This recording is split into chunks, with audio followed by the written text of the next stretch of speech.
আমেরিকার প্রায় 22টা স্টেট সফর করলাম কয়েক বছর মিলায়া। তো একবার আমার প্রোগ্রাম হলো ক্যালিফোর্নিয়া, লস অ্যাঞ্জেলেস। এখানে আমার 3 দিন প্রোগ্রাম। তারা একটা দিন আমাকে রাখলো সাইট সিন দেখার জন্য। আমাকে নিয়ে গেল লস অ্যাঞ্জেলেস থেকে সান দিয়েগো। সান দিয়েগো হচ্ছে প্যাসিফিক ওশানের পাশে। এইখানে আছে সি ওয়ার্ল্ড, অর্থাৎ সমুদ্রের মধ্যে যা কিছু আছে তা তারা সেখানে উঠায় রাখছে। বিশাল জায়গা, দেখতে অন্তত 4 দিন লাগে পুরা এলাকা দেখতে। তা আমার হাতে সময় 5 ঘন্টা, 5 ঘন্টা আমাকে দেখতে হবে। আমি বললাম গুরুত্বপূর্ণ জিনিসগুলি আমারে দেখাও। তো নিয়ে গেল।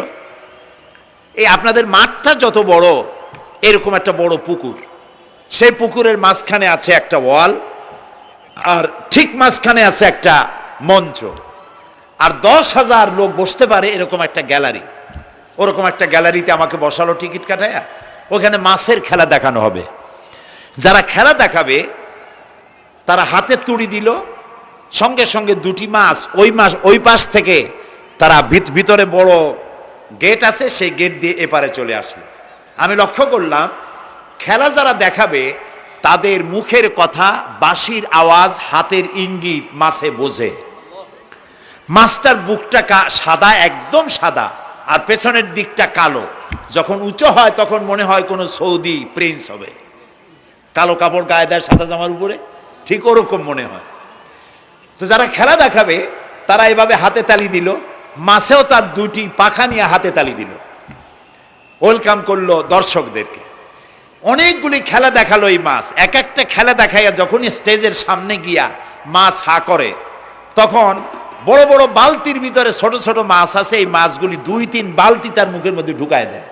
আমার কাছে মনে হলো ওর গ্রাসটা এত বড় যে আমার মতো 12-14 জন বা 15-20 জন যদি ঢুকায় তাহলে মাছে মনে করবে যে কোনো চেলাপুটি ঢুকছে, এর থেকে বেশি কিছু মনে করবে না। এত বড় মাছ, শ্যামু ফিশ বলা হয় ওটাকে। এরপরে দেখলাম তিমি মাছ, নীল জাতীয় তিমি, যে তিমিগুলি খুব কম পাওয়া যায় মহাসমুদ্রে, এগুলি থাকে। এক একটা নীল তিমির ওজন 5,000 টন পর্যন্ত হতে পারে। এর যে বাচ্চা হয় সে বাচ্চায় দুধ খায়। তিমি হচ্ছে স্তন্যপায়ী প্রাণী। যে বাচ্চা হইল যেদিন হয় সেদিন থেকেই বাচ্চার 50 থেকে 60 মণ দুধ লাগে। কে খাওয়ায়? সুবহানাল্লাহ। দুনিয়ার কোনো গভর্নমেন্ট খাওয়ায় না। দুনিয়ায় স্থলভাগে পিঁপড়া থেকে শুরু করে হাতি পর্যন্ত, ছোট্ট চেলা পোকা থেকে শুরু করে সাপ, বড় বড় পাইথন পর্যন্ত, টোনাটুনি পাখি থেকে শুরু করে ঈগল পর্যন্ত, নদীর ভিতরে চেলাপুটি থেকে শুরু করে তিমি মাছ পর্যন্ত অসংখ্য প্রাণী সকাল বেলায় খালি পেটে জঙ্গল থেকে, গর্তের মধ্য থেকে, বাসা থেকে, পানির মধ্য থেকে যার যার আস্তানা ছেড়ে আহারের অনুসন্ধানে শত সহস্র কোটি প্রাণী সব যার যার ক্ষুধার পেট নিয়ে বেরিয়ে যায়। আল্লাহ রাব্বুল আলামিন বলেন, সন্ধ্যা হতে না হতে সবগুলির পেট ভরাইয়া যার যার বাসায় আমি ভিড়াইয়া দেই। ইন্নাল্লাহা হুয়ার রাজ্জাকু যুল কুওয়াতিল মাতিন। খেতে দেওয়ার মালিক কে?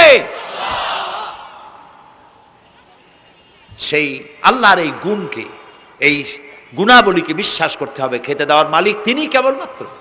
সন্তান হয় না, দেওয়ার মালিক কে? বলেন জোরে। হাসাবার মালিক কে? কাঁদাবার মালিক কে? সুখ দেওয়ার মালিক কে? দুঃখ থেকে উদ্ধার করার মালিক কে?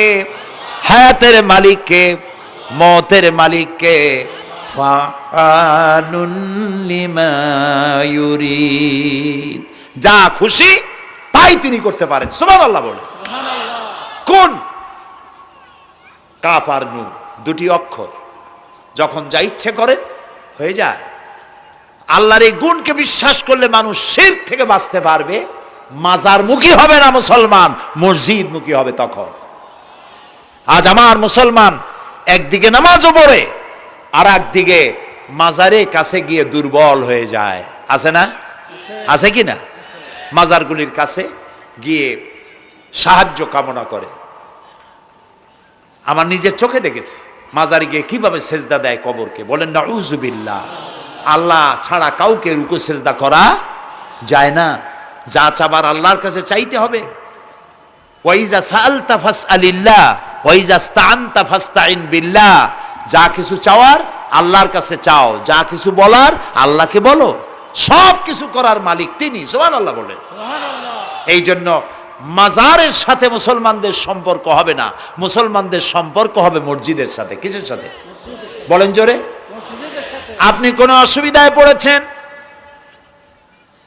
মাজলুম হয়েছেন, অত্যাচারিত হয়েছেন, চাকরির সমস্যা হয়েছে, ঘরে খাবার নাই, অসুখ বিসুখ হয়েছে, নানান ধরনের সমস্যায় পড়েছেন, কোনো মাজার নয়, কোনো পীর নয়, মসজিদের ভিতরে চলে যান, উজু করে মসজিদে ঢুকে 2 রাকাত কাজায়ে হাজাতের নামাজ পড়েন। রাসূলুল্লাহর উপরে যখনই বিপদ হতো তিনি নামাজে দাঁড়ায় যেতেন। সুবহানাল্লাহ বলো।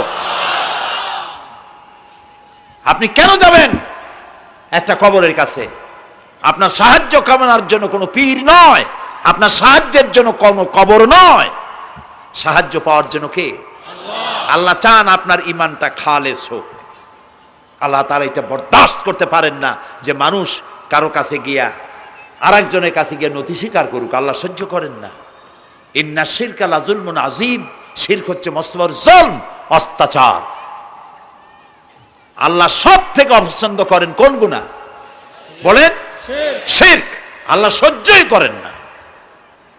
কেন করেন না? একটা যুক্তিতে আসে।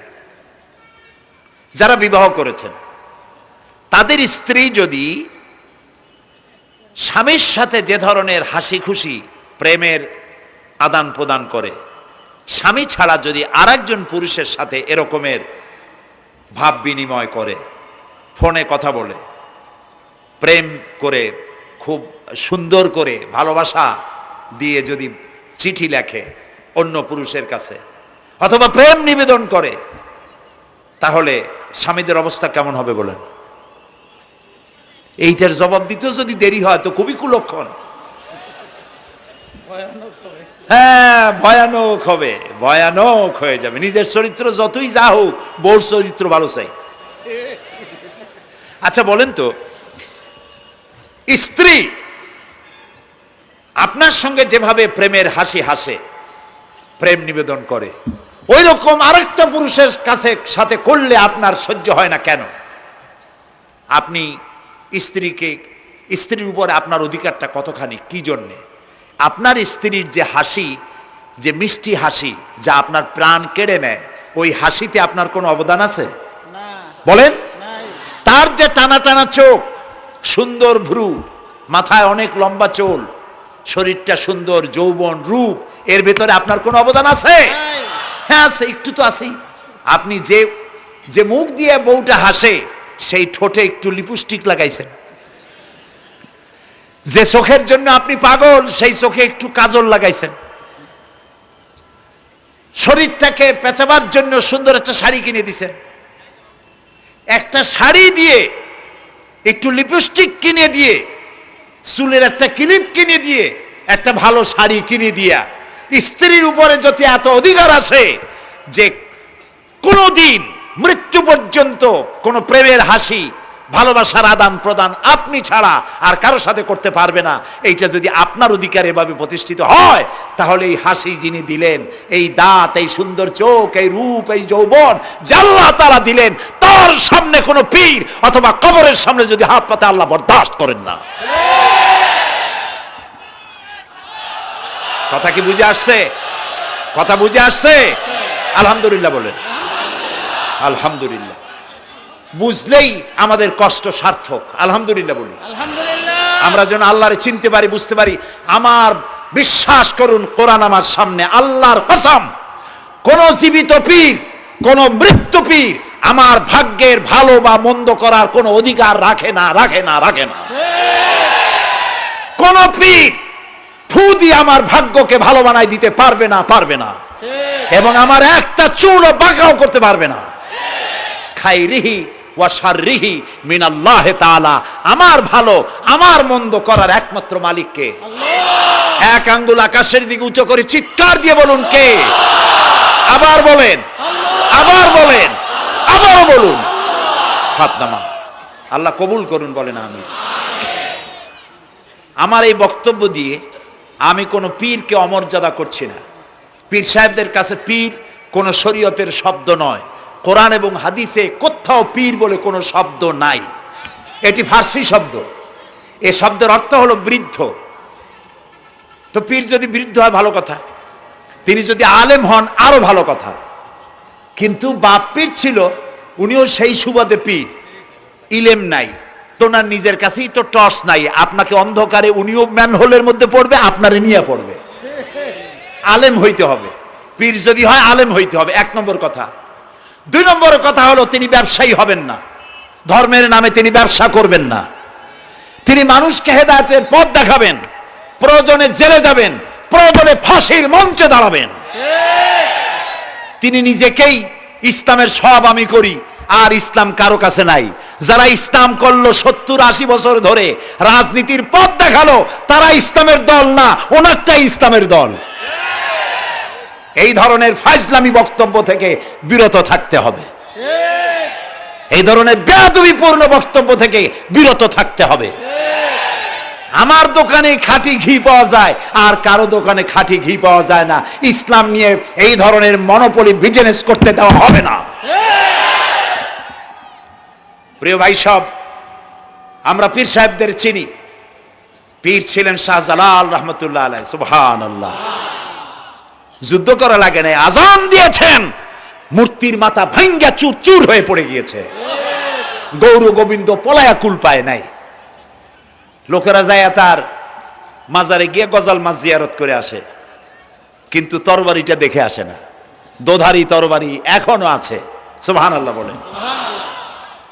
পীর ছিলেন হযরতে বাহাউদ্দিন নকশবন্দি, মুজাদ্দিদ আল ফিসানি রহমতুল্লাহ আলাইহি, বড় পীর আব্দুল কাদের জিলানী রহমতুল্লাহ আলাইহি, খাজা মঈনুদ্দিন চিশতি রহমতুল্লাহ আলাইহি, শাহজাহান আলী রহমতুল্লাহ আলাইহি। কত ওলিউল্লাহর মাজার দিয়ে আমার দেশ ভরা। আলহামদুলিল্লাহ কর। আলহামদুলিল্লাহ।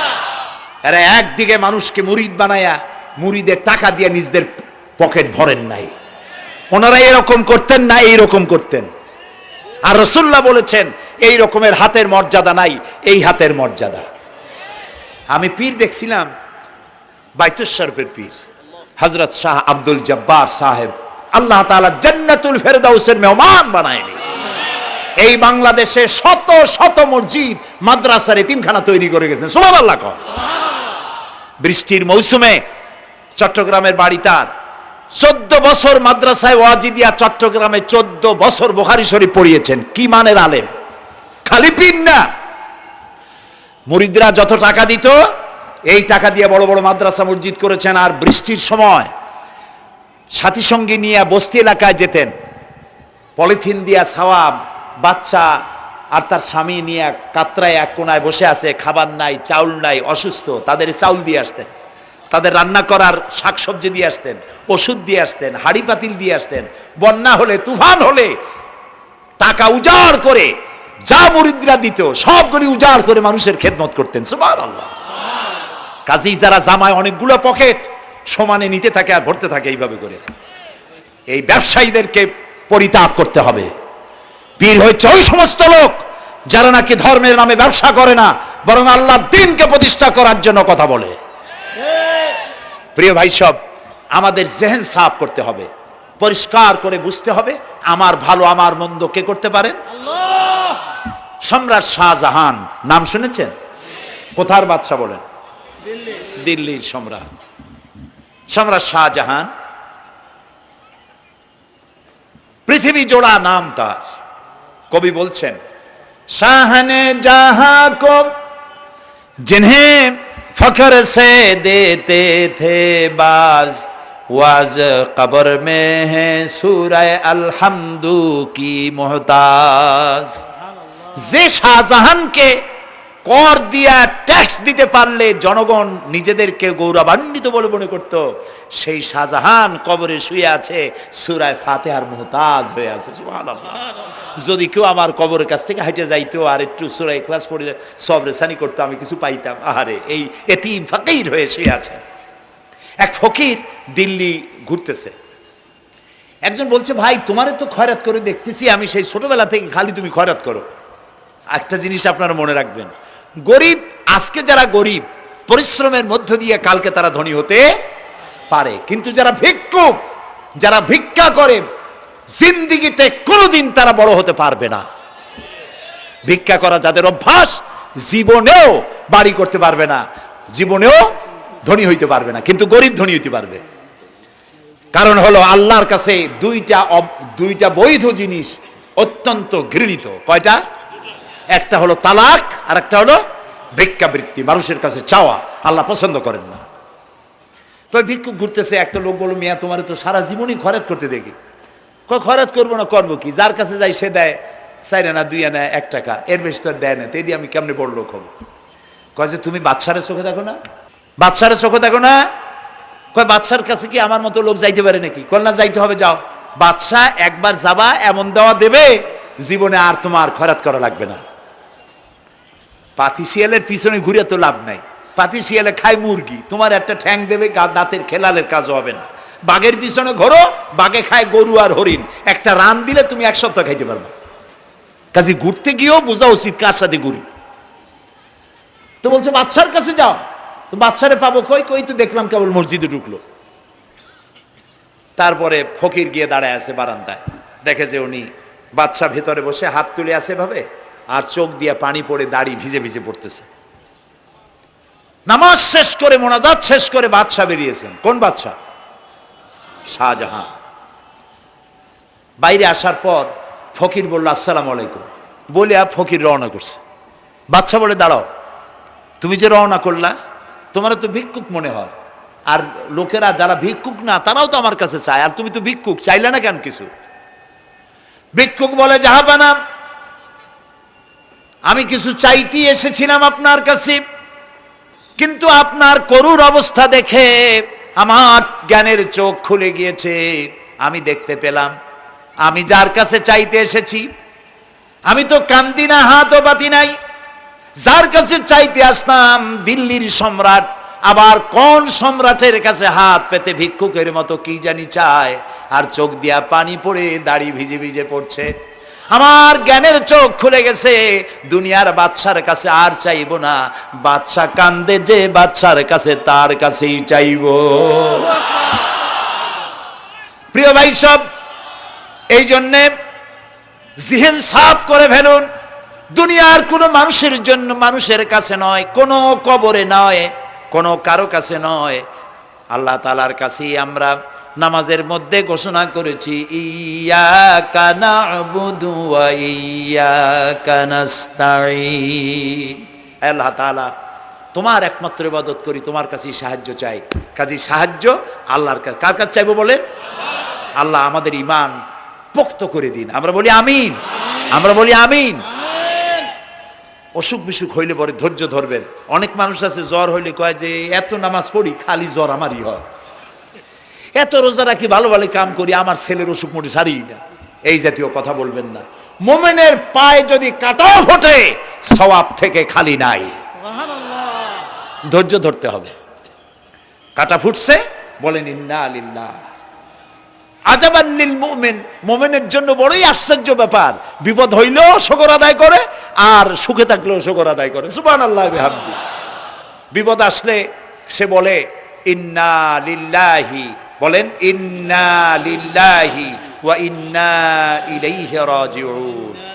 আর যখন শান্তি আসে বলে আলহামদুলিল্লাহ। দুই অবস্থায় তার জন্য নিয়ামত আল্লাহর তরফ থেকে সে পায়, আলহামদুলিল্লাহ। প্রিয় ভাই সব, তো আল্লাহর উপর ঈমান আনার জন্য কয়টা শর্ত বলছি না? এই যে প্যাচ লেগে গেছে, কয় যে 3টা। আল্লাহর উপর ঈমান আনার জন্য শর্ত কয়টা? 4টা। 4টার বলছি কয়টা? 2টা। আরেকটা হচ্ছে আল্লাহর কুদরত, এ বিশ্বাস করা। আল্লাহর কুদরত মানে শক্তি। আল্লাহর কিছু বিশ্বাস করবেন, বলেন জোরে? শক্তি। আকাশ এবং জমিনে শক্তিশালী কে? কিন্তু আমার দেশের জনগণ, কিছু কিছু রাজনীতিবিদরা বলে জনগণই নাকি সকল ক্ষমতার সকল শক্তির উৎস। কি পাগল! তুমি ক্ষমতার উৎস? নাকের মধ্যে ময়লা, দাঁতে ছাতা, পেটের মধ্যে দুর্গন্ধ ভরা, ক্ষমতার উৎস? আশ্চর্য কথা। এই যে ক্ষমতার উৎস, হাজার হাজার লোক এখানে বসা, দুইটা ভাউয়া ব্যাংক যদি দুই কোণা দিয়ে ঢোকে, ভাউয়া ব্যাংক চেনেন?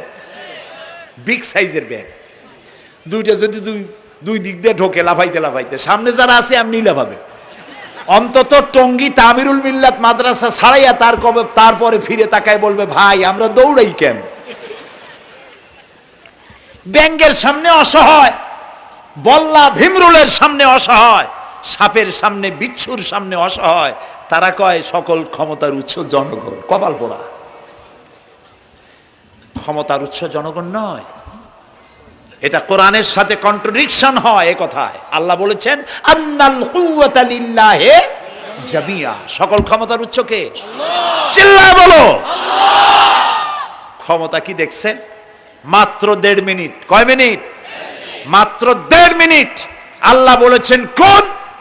সাথে সাথে তামিলনাড়ু, মালয়েশিয়া, ইন্দোনেশিয়া, থাইল্যান্ড, মালদ্বীপ, শ্রীলঙ্কা, 2 লক্ষ লোক শেষ, 1 লক্ষের খোঁজ নাই। সমুদ্রের পানি 33 ফিট উঁচু হয়ে এসছে। সুবহানাল্লাহ কই দিচ্ছে করে না? বিজ্ঞানীরা বলেছেন ভারত মহাসাগরের তলদেশে ফাটল ধরেছে, ওর কয়েক কিলোমিটার নিচে ভূমিকম্পের উৎপত্তি হয়েছে। ভারত মহাসাগরের পানি 3 হাত না 4 হাত? কত কিলোমিটার আল্লাহই জানে। এই কয়েক কিলোমিটার নিচে যে মাটি, সেই মাটিরও কয়েক কিলোমিটার নিচে ভূমিকম্পের উৎপত্তি। এখান থেকে ভূমির কম্পন হয়েছে, সেই ভূমিকম্পে সমস্ত মহাসাগরের মধ্যে, ভারত মহাসাগরের মধ্যে জলকম্পন শুরু হয়েছে। পানির কম্পন, মাটির কম্পন একসাথে। 33 ফিট উঁচা, মানে 4 তলা বিল্ডিং এর মতো উঁচু হয়ে আসছে পানি। 4 তলা পরিমাণ উঁচু হয়ে পানি চলে আসছে। বাড়ি গাড়ি সব কিছু খড় কুটার ন্যায় সব উড়িয়ে দিয়েছে। এগুলোরে কপাল পোড়া নাস্তিক যেগুলি, তারা বলে প্রাকৃতিক দুর্যোগ। ওর বাপের মাথা। আচ্ছা, প্রাকৃতিক দুর্যোগ, প্রকৃতি কি? কোন জন্তুর নাম? প্রকৃতি কোন জন্তু জানোয়ারের নাম? প্রকৃতি নিজে চলে না কেউ তাকে চালায়? কে চালায়? কপাল পোড়ারা তা বোঝে না। বিশ্ববিদ্যালয়ের শিক্ষক হয়েছে তো, আল্লাহ দিয়ে আসি কোথায়? তবে সব খারাপ না, ভালো আছে আলহামদুলিল্লাহ। কিছু আছে কপাল পোড়া। বিশেষ করে শান্তিনিকেতনে যারা পড়াশোনা করে আসে, সাহিত্য চর্চা করে, এই সাহিত্য চর্চা করতে করতে এক পর্যায়ে কপাল পুড়ে যায়। আল্লাহরে চিনতে পারে না, সব চেনে আল্লাহরে চেনে না। আল্লাহ এখন চিনাইতেছে ভালো করে। প্রিয় ভাই সব, কওমে আদ, কওমে সামুদ, এগুলিকে আল্লাহ তারা ধ্বংস করেছেন। কিয়ামতের আগে এই যে 7টা আকাশ, এই আকাশ সম্পর্কে অবিশ্বাসীরা তারা বলেছে আকাশ বলতে কিছুই নেই, এটা নাকি অনেক দূরে, তাই নীলা নীলে দেখা যায়। কি কপাল পোড়া চিন্তা করেন, নীলা নীলা দেখা যায়। এই আকাশ মহাশূন্য। এই আকাশগুলিকে, আকাশ কয়টা? কয়টা স্তর? 7টা। এগুলি কাতাইয়ে সিজিল্লিল কুতুব। কোরআনে কারিমে আল্লাহ তাআলা বলেছেন কিতাবের পৃষ্ঠার মতো কিয়ামতের আগে একটার পর একটা ঠাস ঠাস করে পড়বে, ভেঙে চুরে চুরমার হয়ে যাবে। ওয়াইদাল বিহারু ফুজ্জিরাত, আল্লাহ তাআলা বলছেন ইদাস সামাউ ফাতারাত ওয়াইদাল কাওয়াকিবু ইনতাসারাত ওয়াইদাল বিহারু ফুজ্জিরাত। আকাশের তারকাসমূহ বিক্ষিপ্ত হয়ে পড়বে। অসংখ্য তারকারাজি, বিশাল বিশাল তারকা বিক্ষিপ্ত হয়ে পড়বে। চন্দ্র সূর্য একটার সাথে আরেকটা ধাক্কা লেগে চাঁদ আর সূর্য আলো হারিয়ে ফেলবে, একাকার হয়ে যাবে। পাহাড়গুলো উঁচু করে আল্লাহ তাআলা জমিনের উপরে আছাড় মারবেন, কাল ইহনিল মানফুস, তুলার মতো উড়ে চলে যাবে। সুবহানাল্লাহ বলবা না? কত বড় শক্তি আল্লাহ পাকের। ওয়াইদাল বিহারু ফুজ্জিরাত, সমুদ্র সমূহ বিদীর্ণ হয়ে যাবে। সমুদ্রে যত পানি আছে সমস্ত পানিগুলি নিঃশোষিত হয়ে যাবে মাটির তলায় এবং সেখানে অগ্নুৎপত্তি হবে। কোরআনে কারীম আল্লাহ বলে দিয়েছেন গোটা সমুদ্রগুলিতে আগুন জ্বলতে থাকবে। এগুলি কিয়ামতের আলামত। আল্লাহ পাকের অফুরন্ত মেহেরবানি। এই যে কানের কাছ দিয়া গুলিটা চলে গেছে, কানে লাগে নাই, বাড়ির কাছ থেকে কিয়ামত হয়ে গেল, বাংলাদেশে আল্লাহ বাঁচাই দিলেন। সুবহানাল্লাহ বলো, আলহামদুলিল্লাহ বলেন। আমাদের প্রতিবেশী দেশগুলিতে যেভাবে আঘাত লাগছে, ওর 1000 ভাগের 1 ভাগের আঘাত কয়েক সেকেন্ড যদি বাংলাদেশে হতো, আমাদের সব অপরিকল্পিত শহর, রাজুক পারমিশন দিয়েছে 3 তলার, করা হয়েছে 7 তলা। এইভাবে অপরিকল্পিত যত বিল্ডিং আছে এগুলি পচা সিমেন্ট দিয়ে, পচা ইট দিয়ে তৈরি করা হয়েছে। 2-3 সেকেন্ডের ভূমিকম্প যথেষ্ট এই শহর লণ্ডভণ্ড করে দেওয়ার। অসংখ্য মানুষ মারা যাবে, অসংখ্য বাড়িঘর শেষ হয়ে যাবে। এদেরকে রেস্কিউ করার মতো মডার্ন ইকুইপমেন্টসও গভর্নমেন্টের কাছে নাই। এই জন্য আল্লাহর কাছে সেজদা দিয়া গুনার তওবা করতে হবে, আল্লাহ আমাদের মাফ করে দাও, আমার এই গরিব দেশটাকে কিয়ামত পর্যন্ত এই গজব থেকে বাঁচাও। প্রিয় ভাই সব, আল্লাহ তাআলার ক্ষমতার ওয়াজ আমি আজ করতে পারবো না, অনেক লম্বা হয়ে যাবে। কারণ আমাকে 3টা পুঁজির কথা তো কমসে কম বলতেই হবে, অল্প করে হলেও। শুনবেন তো? আল্লাহ তৌফিক দিক, বলেন আমিন। তো আল্লাহ তাআলার ক্ষমতায় বিশ্বাস করা, তার প্রচন্ড ক্ষমতা, যা খুশি তাই বলেন করতে পারেন। মরাকে জিন্দাকে মারতে পারেন, মরুভূমিতে ফুল ফুটাতে পারেন। সুবহানাল্লাহ, যা খুশি তাই করতে পারেন। এই শক্তি সহকারে আল্লাহকে বিশ্বাস করতে হবে। 4 নম্বরে আল্লাহর হুকুম এবং হাকাম, আদেশ নিষেধ। আমি আল্লাহরে বিশ্বাস করি, এই কথার কোনো দাম নাই যদি তার আদেশ না মানি। এই কথার কোনো দাম নাই যদি তার নিষেধকে আমি আমার জীবনে প্রত্যাহার না করে চলতে পারি। মুসলমান বলে দাবি করার কোনো মূল্য নেই। একদিকে নামাজ পড়ি, আর একদিকে ওজনে কম দেয়, খাদ্যে ভেজাল দেয়, বেপরদা করি, মিথ্যা কথা বলা হয়, ওজনে কম দেয়, খাদ্যে ভেজাল দেয়, জমিনের আইল ঠালে আমানতের খেয়ানত করে, আল্লাহর হুকুম মানা হলো না, রসুলের আদেশ মানা হলো না। আল্লাহর উপর ঈমান আনার জন্য 4র্থ শর্ত হচ্ছে আল্লাহ যা বলেছেন মাথা নত করে মেনে নিতে হবে, বলতে হবে সামি'না ওয়া আতা'না। বলেন সামি'না ওয়া আতা'না, শুনলাম আর মেনে নিলাম। বলেন তো জোরে, শুনলাম আর মেনে নিলাম। সুবহানাল্লাহ বলেন।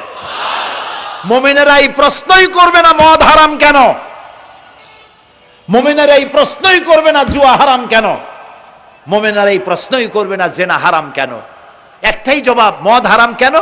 আল্লাহ হারাম করেছেন তাই হারাম। জেনা হারাম কেন? আমার আল্লাহ হারাম করেছেন তাই হারাম। জুয়া হারাম কেন? আমার আল্লাহ হারাম করেছেন তাই হারাম। কোনো যুক্তি নাই। যুক্তির, আল্লাহর নিষিদ্ধ জিনিসে যুক্তি তালাশ করে কেবলমাত্র শয়তান। আল্লাহর আদেশ নিষেধের যুক্তি তালাশ করে কে? শয়তান। মুমিনের কাজ হলো সামি'না, বলেন, ওয়া আতা'না, শুনলাম আর মানলাম, বাস, শেষ কথা, খালাস। এই গেল 4টি শর্ত পুরো হয়ে গেল। এই 4টি শর্ত যদি পূরণ করতে পারি তাহলে আল্লাহরে বিশ্বাস করছি এটা প্রমাণিত হবে, এটা জাস্টিফাই হবে, এটা সত্যতা প্রমাণ হবে যদি আল্লাহর হুকুম মতো। 1 নম্বরে হলো, আমি আবার কথাটা প্যাকেট করে দিই যাতে করে আপনারা বাড়ি নিয়ে যাইতে পারেন। আল্লাহর উপরে ঈমান এনেছি, এই কথাটাকে কমপ্লিট করার জন্য শর্ত কয়টা? 4টা। 1 নম্বরে আল্লাহর অস্তিত্বে বিশ্বাস, বলেন আল্লাহর অস্তিত্বে বিশ্বাস। 2 নম্বরে আল্লাহর গুণাবলীতে বিশ্বাস। 3 নম্বরে আল্লাহর ক্ষমতায় বিশ্বাস। 4 নম্বরে আল্লাহর আদেশ এবং নিষেধে বিশ্বাস, মান্য করে চলা। আল্লাহ যেন এই তৌফিক আমাদের দেয়, বলেন আমিন। আল্লাহ রাব্বুল আলামিন দুনিয়ায় শান্তি, আখিরাতে জাহান্নাম থেকে মুক্তি দেওয়ার জন্য আল্লাহ পাক আমাদেরকে একটা ব্যবসার কথা বলেছেন। ওই ব্যবসায় পুঁজি কয়টা? বলেন। 3টা পুঁজি। বলছি কয়টা? দেখেন যে কেমনি প্যাঁচ লাগে। বলছি মাত্র একটা, সে একটা ডাল বাইর করছি 4টা। এবার আসেন মূল পয়েন্টে। এবার দ্বিতীয় পয়েন্ট, রসুলের প্রতি ঈমান। আমরা তো রসুলের প্রতি ঈমান আনছি কিনা বলেন? রসুলের প্রতি ঈমান এনেছি। আমাদের এই ঈমান যথেষ্ট নয়, কারণ আমাদের ঈমান হলো রবিউল আউয়াল মাসে ঈমান তাজা হয়, ঠিক না? ঠিক না? রবিউল আউয়াল মাস যখন আসি, ব্যানারটা নাই, শামিয়ানাটা নাই, রাস্তাগুলিতে ফ্ল্যাগ লাগাই আর আলোকসজ্জা করি। মন্ত্রীরা আসেন, নেতারা আসেন, সিরাতুন নবী মাহফিলে দাঁড়ায় বলেন নবীর আদর্শ অনুসরণ করা ছাড়া উপায় নাই। অথচ ওনার পা থেকে শুরু করে মাথা পর্যন্ত নবীর আদর্শ নাই। আবার এই নেতা রামকৃষ্ণ মিশনে, রামকৃষ্ণ পরমহংসদেব তার মঞ্চে গিয়ে বলেন রামকৃষ্ণের নীতির ছাড়া বিকল্প কিছুই নেই। আবার গৌতম বুদ্ধের জন্মবার্ষিকী উদযাপনের জন্য সেখানে গিয়ে বলেন গৌতম বুদ্ধের অহিংস নীতি অনুসরণ করা ছাড়া জাতির যোগীনাথ হওয়ার আর কোনো পথ নাই। যেখানে যায় সেই জায়গার গুলি ধরে। রবিউল আউয়াল মাস আসতে পারে, আলোকসজ্জা করে ইয়া নবী সালামু আলাইকা, ইয়া রাসূল সালামু আলাইকা। এরপরে গরম গরম জিলাপি রাসূলুল্লাহকে বুঝায় দেওয়া হলো, হে রাসূল আপনি তাকিয়ে দেখেন কত মহব্বত আপনারে করি, আপনার মহব্বতের জন্য আমাদের শহরের কোনো মিষ্টির দোকানে আর মিষ্টি নাই, সব আমরা খাইয়া শেষ করছি। এই হলো মহব্বত। এই মহব্বতে এই ঈমানে কাজ হবে না। এই ঈমানে বলেন কাজ হবে না। কোন ঈমানে কাজ হবে? রাসূলের প্রতি ঈমানের অর্থ কি? এর অর্থ হচ্ছে নবী করিম সাল্লাল্লাহু আলাইহি সাল্লাম আমাদের রাসূল, আমাদের নেতা। আমাদের রাসূল আমাদের নেতা, আমরা তার উম্মত, তার অনুসারী। অনুসারীর কাজ কি? নেতার পূর্ণাঙ্গ অনুসরণ করণ। রাসূলুল্লাহর আনুগত্য করতে হবে, এটা কে বলেছেন? আল্লাহ রাব্বুল আলামিন সূরা আলে ইমরানের মধ্যে বলেছেন কুল ইন কুনতুম তুহিব্বুনাল্লাহ ফাত্তাবিউনি ইউহিব্বুকুমুল্লাহ ওয়া ইয়াগফির লাকুম যুনুবাকুম আল্লাহু গফুরুর রহিম। হে নবী আপনি বলুন, তোমরা যদি আল্লাহকে ভালোবাসো তাহলে তোমার কাজ হচ্ছে, তোমরা যদি আল্লাহকে ভালোবাসো তাহলে তোমরা আমার আনুগত্য করো, আমার অনুসরণ করো। কার? রাসূলের। বলেন কার? রাসূলের অনুসরণ যদি তোমরা করো, খেয়াল করে শুনতেছেন তো? আল্লাহ তাআলা বলছেন নবী আপনি বলেন তোমরা যদি আল্লাহকে ভালোবাসো, তোমাদের এই দাবি যদি সত্য হয়, তাহলে আমার অনুসরণ করো, আমার আনুগত্য করো। আমার অনুসরণ, আমার আনুগত্য করলে পরে তোমাদের কে আল্লাহ রাব্বুল আলামিন ভালোবাসবেন এবং তোমাদের तमाम জিন্দেগীর সমস্ত গুনাহ খাতা আল্লাহ তাআলা maaf করে দিবে। আমরা কি গুনাহ maaf করাইতে চাই? বলেন চাই? আসুন রাসূলের আনুগত্য করুন। রাসূলের আনুগত্য কি রকম? রাসূল যেভাবে মোস কাটছে আমরা সেইভাবে মোস কাটবো। তিনি দাড়ি যেভাবে রাখছেন আমরা সেইভাবে রাখবো। তিনি চুল কাটছেন যেভাবে সেইভাবে করব। তিনি পায়ের নখ, হাতের নখ যেভাবে কাটছেন সেইভাবে করব। তিনি যেভাবে বিবাহ করেছেন সেই সুন্নত অনুযায়ী বিবাহ, তিনি যেভাবে দেশ চালাইছেন সেইভাবে দেশ চালাবো। রাসূলের অনুসরণের অর্থ শুধু এই নয় যে তিনি যেভাবে সুরমা লাগাইছেন আমি ওইরকম সুরমা দেব, তিনি যেভাবে কদু খাইছে আমিও কদু খাবো, এইটা নয়। এটা নয়, শুধু রাসূলের আনুগত্য হবে মুরগির ফার্ম থেকে শুরু করে জাতিসংঘ পর্যন্ত, জীবনের সব ক্ষেত্রে। আর বিশ্বাস করতে হবে তিনি শেষ নবী, তারপরে আর কোন নবী আসবে না। আল্লাহ রাব্বুল আলামিন সূরা আহজাবের মধ্যে বলেছেন মা কানা মুহাম্মাদুন আবা আহাদিম মির রিজালিকুম ওয়ালাকির রাসূলুল্লাহি ওয়া খাতামান নাবিয়্যিন। মুহাম্মদ সাল্লাল্লাহু আলাইহি ওয়াসাল্লাম তোমাদের কোন পুরুষদের পিতা নন, তিনি আল্লাহর রাসূল এবং তাকে দিয়ে নবুয়তের মিশনকে খতম করে দেওয়া, কমপ্লিট করে দেওয়া হয়েছে। আর কোন নবী, রাসূলুল্লাহ বলেছেন লা নাবিয়্যা বাদি ওয়ালা রাসূল, আমার পরে আর কোন নবী আসবে না, রাসূল আসবে না। কথা বুঝে আসছে? আল্লাহর নবীর পরে আর কোন নবী হবে না।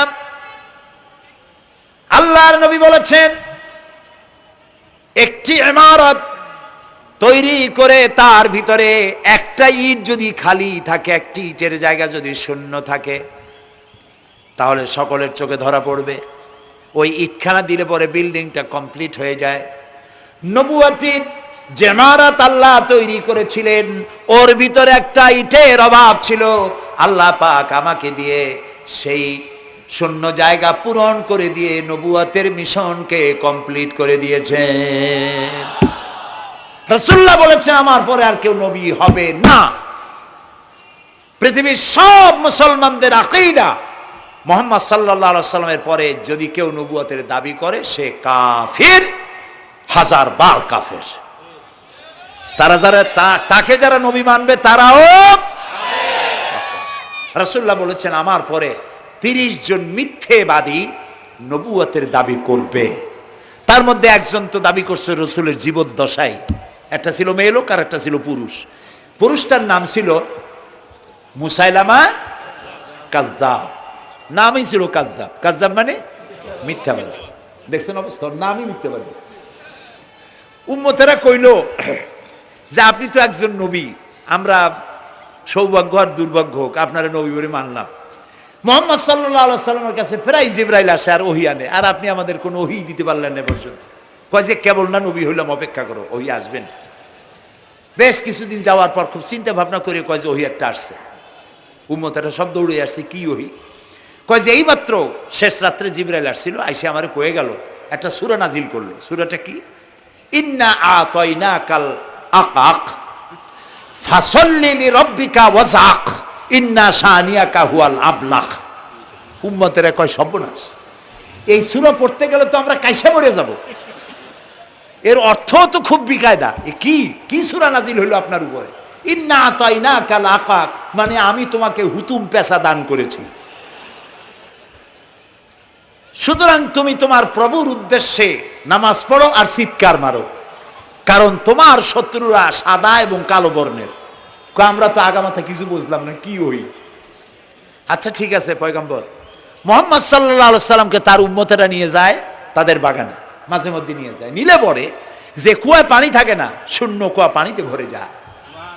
যে গাছতলা দিয়ে তিনি হেঁটে যান, যে খেজুর গাছে খেজুর নাই, সেই গাছতলা দিয়ে রাসূল হেঁটে গেলেন, গাছে ফল ধরে যায়। আপনি তো এরকম কিছু দেখাইতে পারেন না। কয় তোমরা তো আমার নেও না, চলো না যাই। নিয়ে গেছে, যাইয়া দেখে যে কুয়ার পাড় দিয়ে যায়, যে কুয়ায় পানি থাকে তা থাকে না, শুকায় যায়। যে গাছ তলায় দিয়ে যায়, ওই গাছে খোরমা থাকলে সাথে সাথে খড়গুলো ঝরে যায়। উম্মতের কয় কি একটা কপাল পড়ো নবী পাইলাম বাগে। আল্লাহ তারে শেষ করছে দুনিয়া থেকে, জাহান্নামে চলে গেছে। সেই মহিলাটাও গেছে, সেও গেছে। রাসূলুল্লাহ বলেছেন এইরকম 30 জন মিথ্যাবাদী নবুয়তের দাবি করবে কিয়ামতের আগ পর্যন্ত।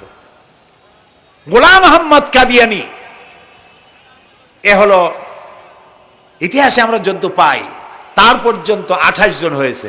মুহাম্মদ সাল্লাল্লাহু আলাইহি সাল্লামের ইন্তেকালের পর ওকে নিয়ে হয়েছে 28 জন। কয়জন হইল? বাকি আছে কয়জন?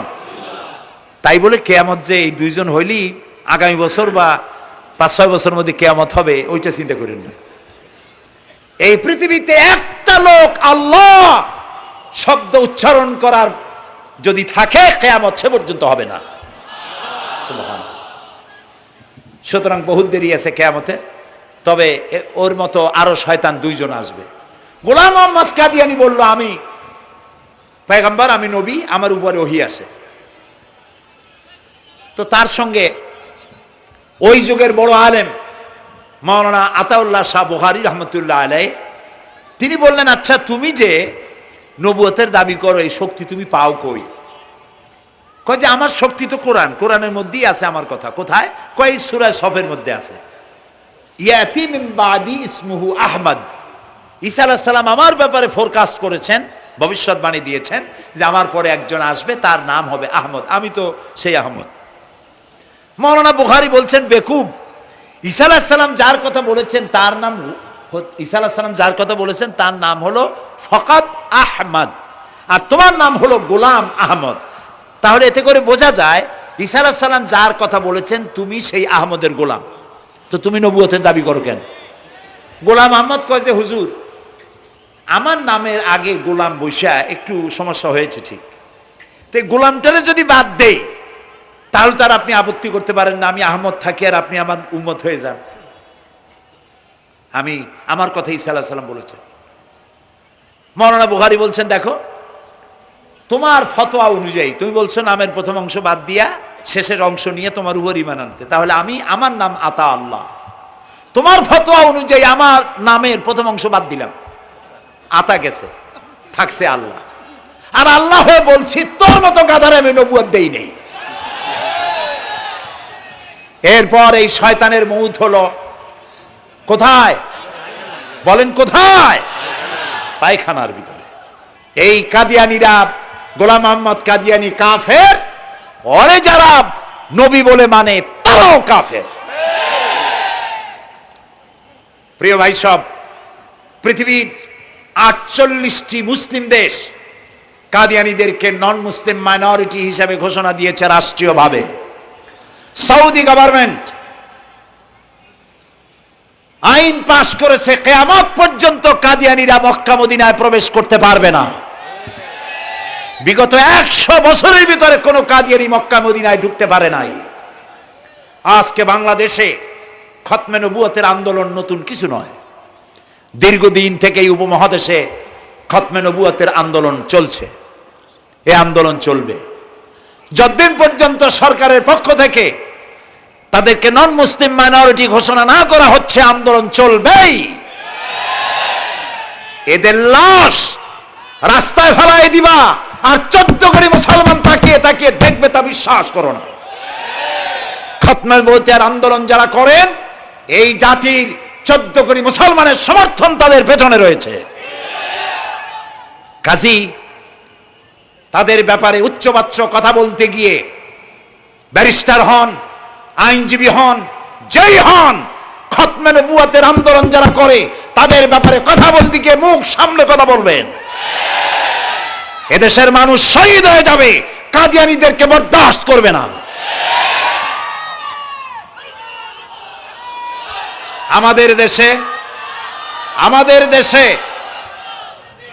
দেশে হিন্দু, থামুন, আমাদের দেশে হিন্দু, খ্রিস্টান, বৌদ্ধ আমাদের দেশের নাগরিক অধিকার ভোগ করে না?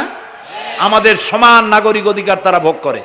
কাদিয়ানীরাও হিন্দু খ্রিস্টানদের মতো নন মুসলিম মাইনরিটি হিসেবে এদেশে বসবাস করে নাগরিক সুবিধা ভোগ করবেন, কোনো অসুবিধা নাই। কিন্তু আপনি মুসলমান বলে দাবি করবেন না, শেষ নবী মানবেন না, আমরা এই ব্যাপারে কিয়ামত পর্যন্ত আপোষ করব না। কেবলমাত্র মূর্খ, দালাল, হারামখোর তারাই কাদিয়ানীদের পক্ষ অবলম্বন করতে পারে, ইমানদারেরা পারে না।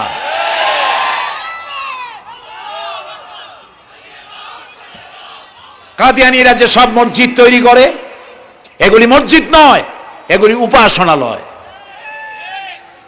হিন্দুদের মন্দিরকে যেভাবে আমরা সম্মান করি, ওদের উপাসনালয়কেও সম্মান করি।